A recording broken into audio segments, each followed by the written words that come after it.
Yes. ये बताओ कल की क्लास समझ में आई थी आप लोगों को, नहीं आई थी? पहले जल्दी बताइए, वर्षा, तनिषा, प्रेम शर्मा, कल की क्लास कैसी रही? उससे कुछ सीखे आप लोग या नहीं सीखे? Tell me, very fast, quick.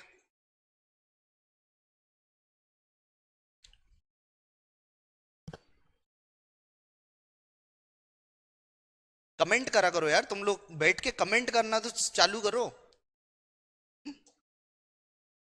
Chat box. Yes sir, आज आई सर समझ में। Okay great. ठीक है, तो आप लोगों ने प्रीवियस ईयर के क्वेश्चन पेपर्स भी देखे होंगे, है कि नहीं है? ठीक है, I think everyone. Yes sir, network में इशू है। किसके नेट? यहां से नेटवर्क में इशू नहीं है मैम, इसलिए लेट जाते मैसेजेस। ओके वर्षा मैम, ठीक है। चलिए खैर, अभी हम स्टार्ट करते हैं आर्ट ऑफ आंसर राइटिंग की नेक्स्ट क्लास। देखो ये जो है पार्ट 3 है आंसर राइटिंग का, और यहां पर मैं आंसर राइटिंग में इंट्रोडक्शन के बारे में बात करूंगा। ठीक है, मैं स्ट्रक्चर के बारे में बात करने वाला हूं आज की क्लास में, और कंक्लूडिंग वाली क्लास में भी हम कंक्लूजन के बारे में भी बात करेंगे। और इस क्लास में हम लोग डिस्कस करने वाले हैं कि आंसर को किस तरह से फ्रेम करना चाहिए। ठीक है, we will discuss an number of things in today's class. ठीक है, चलिए। Okay, so talking about today's class, तुम लोग जल्दी से कमेंट बॉक्स में लिख दो, जल्दी से फटाफट, कि क्या क्या मिस्टेक्स तुम लोग करते हो। What are the common mistakes done by you for answer writing? जल्दी से लिखिए, common mistakes done by the students. और जो तुम लोग मिस्टेक करते हो जल्दी लिखो कि तुम्हारी क्या मिस्टेक है। फटाफट फटाफट फटाफट जल्दी जल्दी टाइप करो जो सब लोग मिस्टेक्स करते हैं। मैं पहले मिस्टेक्स जानना चाह रहा हूं कि तुम लोग मिस्टेक्स क्या करते हो।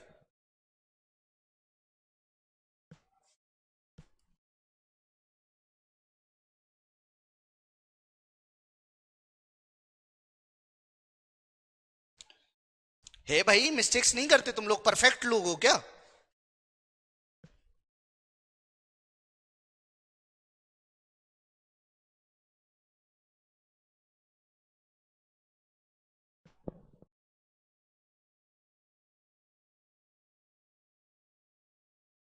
वर्ड काउंट में सही आंसर नहीं फिट कर पाते। ओके, वर्षा बोल रही है वर्ड काउंट में सही आंसर्स फिट नहीं कर पाते। ओके, इंट्रोडक्शन में कंफ्यूजन होता है। ओके, ये इस पे भी हम डिस्कस करने वाले हैं। प्रॉपर फॉर्मेट नहीं पता। ग्रेट प्रेम। और लिखिए, और लिखिए और क्या क्या गलतियां हैं, क्योंकि मैं तुम्हारी गलतियों पे बात करने वाला हूं। साक्षी पांडे, आप भी लिखिए क्या क्या है। प्रॉपर फॉर्मेट नहीं पता, उसके बारे में हम डिस्कस करेंगे। तुम्हारे सारे के सारे डाउट्स जो है ना, आज की क्लास में खत्म कर दूंगा, भस्म कर दूंगा। लेकिन नहीं, जैसे दशहरा पे क्या होता है, रावण निपटता है, वैसे ही तुम्हारे डाउट्स और तुम्हारी आंसर राइटिंग की प्रॉब्लम्स खत्म करने वाले हैं आज हम। ओके, प्रॉपर फॉर्मेट नहीं पता, उसके अलावा क्या है, होलिस्टिक आंसर्स नहीं हो पाते। ग्रेट, ठीक है, ये भी कोई बड़ी प्रॉब्लम नहीं है, हो जाएगा। धीरे धीरे क्लास अटेंड करो।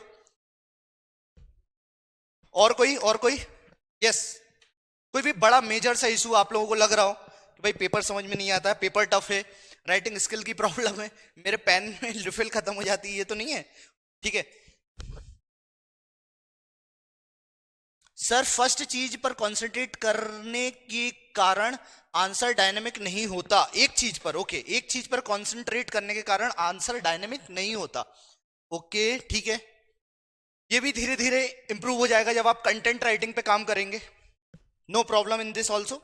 चलिए देखिए, अब मैं जो आप लोगों ने चीजें बताई है ना, इन्हीं पे मैं डिस्कशंस करने वाला हूं। So there are an number of mistakes. अगर मैं देखूं ना तुम लोग क्या मिस्टेक्स करते हो, जो तुमने लिखा है वो तो लिखा ही है। तुम्हारा एक तो इंट्रो बर्बाद है। ठीक है, तुम्हें यही नहीं मालूम कि इंट्रोडक्शन लिखना कैसे। तुमसे अगर यही पूछ लेना कि इंट्रोड्यूस यूर सेल्फ, तो तुम वो भी ढंग से नहीं कर पाओगे। कई बार ऐसा होता है बच्चे। ठीक है, फिर आपका स्ट्रक्चर। स्ट्रक्चर, भाई आंसर राइटिंग एक कला है, तभी तो हम बोल रहे हैं art of answer writing, right? तो ये कला है, तो स्ट्रक्चर पे हमें काम करना होगा, प्रेजेंटेशन पे काम करना होगा। Then next one is conclusion, जो सबसे आखिरी में। कंक्लूजन सिर्फ जो प्रॉब्लम है ना 11 मार्कर्स में, ठीक है, थोड़ा सा 5 मार्कर्स में भी कभी कभी 2-3 एक लाइन में तो तुम लिख सकते हो कुछ ना कुछ कंक्लूडिंग रिमार्क। लेकिन मेन जो होता है ना 11 मार्कर्स में कंक्लूजन का बहुत बड़ा है। 3 मार्कर में तो कंक्लूजन लिखोगे नहीं। फिर कई बार क्या होता है, बच्चे जो होते हैं वो डायग्राम नहीं बनाते। ठीक है भाई, डायग्राम बनाओ। डायग्राम नहीं बनाने सबसे बड़ी प्रॉब्लम है। फिर चौथी चीज क्या होता है, बच्चे इतना सारा पढ़ते हैं भाई, वो सर मिल गए, उन्होंने ज्योग्राफी के सर मिल गए, उन्होंने कुछ बता दिया, उन्होंने कहा कि आप ऐसा करिए, ये वाली किताब पढ़ लीजिए, ठीक है भाई।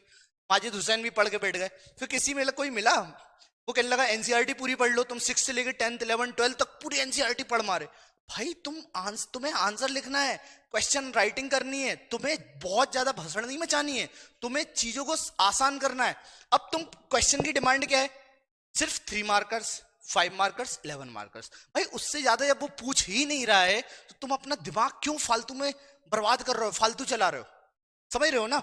तो ये प्रॉब्लम है। और भी कोई प्रॉब्लम हो तो बताइए इसके अलावा।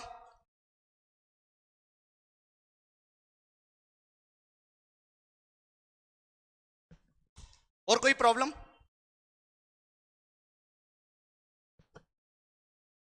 तो खैर तुम लोगों की इतनी प्रॉब्लम है, चलिए, है ना।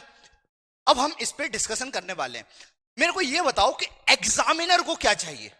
एग्जामिनर को हमें क्या करना है, खुश करना है ठीक है, खुश करना है। जैसे पहली बार कोई बालिका मिलती है तो क्रश हो जाता है, तो उसे क्या करते हैं, खुश करने की कोशिश करते हैं। बड़ा शानदार कपड़े पहनेंगे, और होता है कि नहीं होता, बंदे के लिए भी बोल रहा हूँ, बंदियों के लिए भी बोल रहा हूँ, दोनों sex, opposite sex attract each other, right. तो examiner should realise what, why you are the best. अगर तुम किसी कंपनी में जा रहे हो तो कंपनी वाला बंदा रियलाइज करना चाहिए ना कि भाई why they want you as the IAS officer, why they want you as a sub divisional magistrate. सबसे इंपॉर्टेंट चीज है कि why you are the best, आपका आंसर कैसे दूसरों से अच्छा है, उस चीज पे फोकस करना है। अब वो कैसे होगा, कोई भी कंपनी में इंटरव्यू देते हो तो तुमसे यही पूछते हैं कि भाई हम आपको ही क्यों ले, आप हमारी कंपनी के लिए किस तरह से मदद करेंगे, क्वेश्चन पूछा जाता है। तो you know what, your success depend on only your answer writing skill. तुम्हारे आंसर को देख के एग्जामिनर जो चेक कर रहा है ना, उसे लगना चाहिए कि अरे भाई इसी को बनाना है, बस यही तो चाहिए था, ये बंदा, ये बंदे में दम है, ठीक है। मतलब उसे ये, इवन कालिदास जो है ना, कालिदास में लिखा हुआ है, कालिदास को भी लगे कि भाई सही देश में मैंने जन्म लिया है, ठीक है, ये सही लोगों की जन्मभूमि है, यहाँ पे तगड़े तगड़े राइटर्स हैं। आई बात समझ में। तो तुम्हारे आंसर में वो स्किल दिखना चाहिए। वो कैसे दिखेगी, देखो उसका एक स्ट्रक्चर पे हम बात करेंगे। धीरे धीरे हम कुछ कुछ जैसे ऐसे राइटिंग की क्लास भी लेंगे, ऐसे राइटिंग पे भी काम करेंगे, तो वो भी आपको समझ में आएगा। बट अभी आप बने रहिए। मैंने आप लोगों को पहले भी बताया है कि भाई आंसर राइटिंग के लिए सबसे इंपॉर्टेंट जो दिमाग में बैठा लो ना, वो एक क्लैप टेक्निक। ये टेक्निक क्या बोलती है जी, सबसे इंपॉर्टेंट होता है जी कंटेंट। आपके कंटेंट में दम है या नहीं है, आपके कंटेंट में दम होनी चाहिए। दूसरा है लैंग्वेज। लैंग्वेज आप जिस तरह से लिख रहे हो ना, उसका बहुत बड़ा रोल प्ले करता है। जैसे कॉम्प्लिकेट मत करो ना लैंग्वेज को, आप कॉम्प्लिकेट क्यों करना है, अपनी लैंग्वेज को बड़ा आसान, ल्यूसिड, ठीक है, ल्यूसिड फॉर्मेट में, जिससे जैसे तुम अगर एसडीएम बनोगे तो तुम्हें आम लोगों के लिए काम करना है, आम लोगों के लिए बहुत सारी चीजें करनी होंगी, ठीक है। तो कॉम्प्लिकेट नहीं करना है। तुम अब इंग्लिश में बात करोगे, अगर आप हिंदी में बात कर सकते हो लोगों से, तो वाइड मतलब तुम क्यों अंग्रेजी झाड़ रहे हो। जिस जगह पे आप हिंदी में आप चीजों को समझा सकते हो, क्योंकि देखो गरीब आदमी है, जो हमारा रुडिमेंट्री लेवल का आदमी है, जो गांव का तबका है, भाई उससे अगर बात करोगे तो वहां पे हमें अपने एक्शन नहीं दिखाना है, वहां पे हमें अपने बातों को एड्रेस करना है। तो ऐसे ही आपको अपने आंसर्स में, आंसर राइटिंग में वर्ड्स यूज करो, डिसेंसी मेंटेन रखो, लेकिन ये नहीं कि तुमने लेके ब्रेविटी छोड़ दी, ठीक है। तो language plays a very important role. Then approach, देखिए आपका अप्रोच डायनेमिक होना चाहिए, आंसर का डिमांड के अनुसार पॉजिटिव अप्रोच होना चाहिए। आपके आंसर में ये दिखना चाहिए कि ओके अगर वहां पे कोई प्रॉब्लम है तो वे फॉरवर्ड क्या है। कंक्लूडिंग रिमार्क्स इस तरीके का होना चाहिए कि तुम ये ना बोलो कि अरे इंडिया तो बर्बाद है, यहाँ तो पॉवर्टी होके ही रहेगी, रिजर्वेशन बर्बाद है, रिजर्वेशन होने ही नहीं चाहिए, ये सब गवर्नमेंट जो कर रही है सब बर्बाद है। मतलब ये सब चीजें तुम लिखोगे ना तो तुम विद्रोही कहलाओगे, तुम नक्सलवादी हो जाओगे। तो एग्जामिनर तुम्हारे आंसर को देख के, अप्रोच को देख के ही वो कह देगा कि भाई इसको तो जाना ही नहीं है, इसको तो अंदर भेजना ही नहीं है इंटरव्यू में, तो ये कैसे भी ना पहुंच पाए।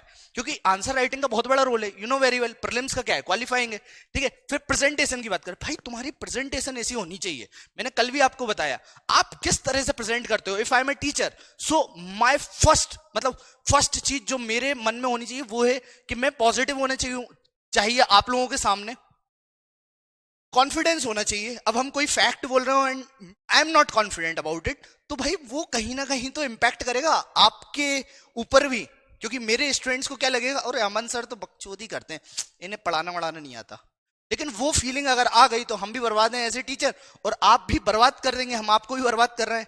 ऐसे student, right? The thing is that कि आपकी प्रेजेंटेशन तगड़ी होनी चाहिए. And next thing which is very important, that is structure. Will talk about it in detail, right? तो ये क्लैप टेक्निक के बारे में हम बात करेंगे. अब देखो लैंग्वेज, ये बहुत शानदार फोटो है, इसको एक बार देखो. Like can you define these words in English words? तुम्हें अगर हंसी आ जाए और ये समझ में जाए तो समझ मुझे बताना. लेट्स ईट ग्रैंडमा यहां लिखा हुआ है और यहां पर भी लिखा हुआ है लेट्स ईट ग्रैंडमा. अब दोनों में डिफरेंस क्या है? खुद से सोचो. यहां पे कॉमा नहीं है, तो कॉमा नहीं है तो ऐसा लग रहा है कि लेट्स ईट ग्रैंडमा, हम ग्रैंडमा को खाएं. और यहां पर कॉमा है तो पंक्चुएशन मार्क के कारण यहां पर एक चीज हो गया कि भाई ग्रैंडमा, चलो खाना खाते हैं. दोनों में डिफरेंस है कि नहीं? सिर्फ एक कॉमा का कितना बड़ा डिफरेंस है, आप सोचिए. ठीक है, वर्ड्स को चेंज कर देता है, आपके आंसर के लेवल को चेंज कर देता है. तो जिस जगह पर जिस चीज की अप्रोप्रिएशन मार्क्स की, पंक्चुएशन मार्क्स की अगर जरूरत पड़ती है तो प्लीज वहां पर लगाइए, लगाइए ही लगाइए. ग्रेट, राइट, सही बोला आपने, right? So I hope you understood this, कि आपको लैंग्वेज का एक रोल पता चल गया होगा. अब देखिए गाइस, आपको अप्रोच जानना है. अब अप्रोच को जानने के लिए सबसे इंपॉर्टेंट है भाई, आपका 3 घंटे का पेपर होता है. ठीक है, अब 3 घंटे में तुम्हें मालूम है कि कितने मार्कर क्वेश्चन होते हैं? 3 मार्कर होते हैं, 5 मार्कर होता है और 11 मार्कर होता है. अब तुम्हारे दिमाग में ये होना चाहिए, साक्षी जी आपको बोलेंगे कि 3 मार्कर अगर क्वेश्चन है तो उसको मैं सिर्फ और सिर्फ 1 मिनट में खत्म करना है और मुश्किल से 3 पॉइंट्स लिखना है. जो उन्होंने पूछा है 3 पॉइंट लिख दिया. यकीन मानिए 3 मार्कर में 3 मार्क पाना बहुत ज्यादा आसान है. अगर उन्होंने क्वेश्चन दिया है तो तुम्हें 3 पॉइंट लिखना है. 1 मार्क मतलब 1 मिनट में तुमने 3 मार्कर पा लिया, तो 3 मिनट में तुमने 9 नंबर पा लिए, 4 मिनट में तुमने 12 नंबर पा लिए. अब 11 मार्कर को 8 से 9 मिनट, कभी कभी 10 मिनट भी लगता है. लेकिन यहां पर आप देखिए 1 मिनट में 3 नंबर मिल रहा है और इसमें भी अगर हर आंसर पे तुम्हें 2-2 नंबर भी मिल गए ना तो तुमने ज्यादा मार्क अटेंड कर लिए. इसीलिए मैं बोलता हूं कि फैक्ट्स पे, डेफिनेशंस पे, एमपीपीएससी में थोड़ा रट्टाफिकेशन पे ज्यादा ध्यान देना पड़ेगा. ऑन द अदर हैंड जो 11 मार्कर होता है उसमें तुम्हारी conceptual understanding, not only this. देखो एक और चीज मैं बताऊंगा, अगर आप लोगों ने एमपीपीएससी का पेपर देखा होगा तो पहले क्या होता था, कॉपी जितना भर के आओगे ना उतना नंबर मिलेगा. 2019 के पेपर में ये था. लेकिन अभी की कंडीशन क्या है, यहां पर कॉपी कितनी भरने का काम नहीं है, यहां पर उन्होंने स्पेस दे दिया है. स्पेस दे दिया मतलब 5 मार्कर में उन्होंने 7 लाइन दे दी, तो 7 लाइन में ही तुम्हें लिखना है. अब वो 7 लाइन क्यों लिखी गई है कि तुम भाई कम से कम शब्दों में अच्छे से अच्छे कंटेंट को दो. ब्रेविटी लेकर आओ. ब्रेविटी मतलब कम शब्दों में अपनी बातों को एक्सप्लेन करना, कान को सीधे पकड़ना, ना कि घुमा के पकड़ना, राइट? तो this plays a very important role. तो you know what, you just need to see the demand of the questions, कि भाई क्वेश्चंस का डिमांड क्या है. This 3 markers, 6 markers, 5 markers and all plays a very important role. So what you need to get it right. I hope you are getting it. अब paper को approach कैसे करना है? जैसे ही तुम्हारे सामने पेपर आया, जैसे मान के चलो एक बिल्कुल सामने से एक लव लेटर टाइप का एक पेपर आ गया. लव लेटर में बड़े खुश होते हैं लेकिन पेपर देख के टेंशन हो जाती है. लेकिन आपको उस टाइम पे करना क्या है, आपको पहले अपना दिमाग थिंक प्रॉपरली कि भाई पेपर हमारे लिए बहुत इंपॉर्टेंट है. ठीक है, ये तो सब लोगों के लिए इंपॉर्टेंट है. लेकिन हम लोग क्या करते हैं ना, चीजों को इतने कंफ्यूज्ड होते हैं, इतने ज्यादा मतलब नींद ढंग की लेके नहीं आते कि भाई पेपर में क्वेश्चन देखा, वहां पे कुछ पूछा गया, लिख कुछ दिया, आंसर किसी और चीज पे दे दिया. So you know what, read question twice. जो क्वेश्चंस है ना उनको 2 बार पढ़ो, 2 बार पढ़ो कि भाई क्वेश्चन में पूछ क्या रहा है. उन्होंने अगर प्लेट टेक्टोनिक थ्योरी पूछी है तो प्लेट टेक्टोनिक थ्योरी ही लिखो.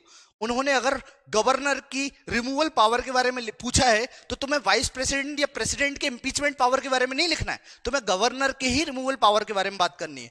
उन्होंने अगर डिजास्टर मैनेजमेंट पे पूछा है तो तुम्हें डिजास्टर को मैनेज करने पे ही बात करनी है. ये नहीं कि तुम्हें अर्थक्वेक, सुनामी और तुम्हें जो डिजास्टर तुम पढ़ के आए थे, बगल वाले के घर में भी एक डिजास्टर हुआ था, तुमने उसके बारे में भी लिख दिया, भसड़ मचा दी. भाई ये नहीं करना है. 2 बार 3 बार क्वेश्चंस को अच्छे से पढ़ो, then write what is asked. भाई जो चीज पूछी गई है वही लिखिए. आप हमेशा मैं यही बोलूंगा कि जो आपसे पूछा जा रहा है वही लिखिए. जो आपसे पूछा जाता है, कभी भी इंटरव्यू का भी एक ही फंडा है, जो आपसे पूछा है आप बता दीजिए, नहीं आता है सॉरी बोलिए, बात खत्म करो. कॉम्प्लिकेट मत करो, अपनी लाइफ को जो है ना सिंपल बनाओ, आसान बनाओ. सो राइट व्हाट इज आस्क्ड. फिर आइडेंटिफाई करिए आप multiple parts of the question sequence को. आइडेंटिफाई करो कि भाई जैसे क्वेश्चन है, क्वेश्चन में कुछ चीजें पूछी गई हैं तो आप उनको देखो कि भाई क्या क्या पूछा गया है, वाई पूछा गया है, डिफाइन पूछा गया है तो डिफाइन के बारे में, अगर उन्होंने क्रिटिकली एनालाइज पूछा है तो उसके बारे में लिखिए. मतलब क्या होता है, अगर उन्होंने डिस्कस पूछा गया है तो डिस्कस के अकॉर्डिंग लिखिए. तो ये जो कीवर्ड्स है ना, इनकी भी मैं क्लास लूंगा और उसको भी मैं बताऊंगा. So don't worry about it. Right now identify multiple parts of the question sequence, then make rough framework. Framework जो है ना आपका रफ होना चाहिए, रफ फ्रेमवर्क बनाइए जितना हो सकता है रफ फ्रेमवर्क के। हमारे दिमाग में 11 मार्कर क्वेश्चंस पे तो हमें ध्यान देना ही है, हर क्वेश्चन इंपॉर्टेंट है। 3 मार्कर भी है ना, तो उन्होंने जो पूछा है भाई उतना ही लिखिए आप लोग। ये नहीं कि तुमने अपने दिमाग से चला जा रहा है चला जा रहा है चला, जो तुम्हें आता है तुमने वो पचीट दिया, भाई ऐसा नहीं होता है। याद रखना है, रफ फ्रेमवर्क बनाओ, ठीक है, और उस पर काम करो। और रफ फ्रेमवर्क कैसे बनेगा उसके बारे में हम बात करेंगे। अब जैसे एक क्वेश्चन है, ये तुम लोगों को तो नहीं दिख रहा होगा, लेकिन यहां पर एक क्वेश्चन पूछा गया है, मान के चलो ये एक पीसीएस का क्वेश्चन है। It has been pointed out that in recent times what the proportional share of nuclear household. यहां पे क्वेश्चन पूछा गया है न्यूक्लियर हाउस होल्ड पे, ठीक है, न्यूक्लियर हाउस होल्ड पे। लेकिन बंदे ने मालूम है क्या लिखा है, nuclear household refers to the amount of nuclear produced by the fission reaction. मतलब सोचो, न्यूक्लियर फैमिली के बारे में क्वेश्चन पूछा गया है, ये लोग कर क्या रहे हैं, ये बंदा क्या लिख दिया, न्यूक्लियर फैमिली के अलावा न्यूक्लियर रिएक्टर के बारे में आंसर लिख दिया। भाई इसको क्या मिलेगा, इसको मिलेगा 0। और मेरा जैसा बंदा होगा ना तो इसको बर्बाद करने की पूरी मतलब जहमत उठा लेगा कि भाई इसको तो माइनस दो, -5 कर दो इसको, इसका कुछ नहीं हो सकता। जिसको न्यूक्लियर फैमिली और न्यूक्लियर फ्यूजन पढ़ने में डिफरेंस समझ में नहीं आ रहा है, तो वो बंदा क्या करेगा, कल को कोई ऑर्डर आ गया सीएम का तो वो बर्बाद कर देगा, वो तो पूरे जमाने की स्थिति कर देगा, है कि नहीं है। इसीलिए हमें क्या चाहिए भाई, क्वालिटी ऑफ रीडिंग पे काम करना पड़ेगा। अच्छा वक्ता वही होता है जो अच्छे से श्रोता होता है, अच्छे से सुनता है, ठीक है। और सुनने के साथ साथ अपने पढ़ने पे जो आपका क्वेश्चन है उस पर ध्यान दो, ठीक है। तो ये आपको याद करना है, तो आपको क्या है जी, इस पे लिखना है, ठीक है। ऐसे बंदों को तो कोई मर्जी नहीं देना है, इनको तो 0 मार्क दो। क्यों, क्योंकि देखो ये एग्जामिनेशन का पेपर है, मैं बार बार बोल रहा हूं, पीसीएस बड़ी पोस्ट है पूरे देश की। अगर आप डीएसपी बन गए तो यहाँ कंधे पे स्टार लगा दिए जाते हैं। जो स्टार होते हैं ना फिल्मी स्टार, वो फिल्मी स्टार सही नहीं होते, वो तो सिर्फ मन के नाम के स्टार है। लेकिन असली स्टार वो होता है जो वर्दी पहनता है, ठीक है, जिसको लाल बत्ती गाड़ी मिल जाती है, जो सीएम एडमिनिस्ट्रेशन का काम देखता है। कभी फील्ड में जाओ देखो, पता चलेगा आपको, right. The thing is that कि you need to read the question paper very clearly. तो सर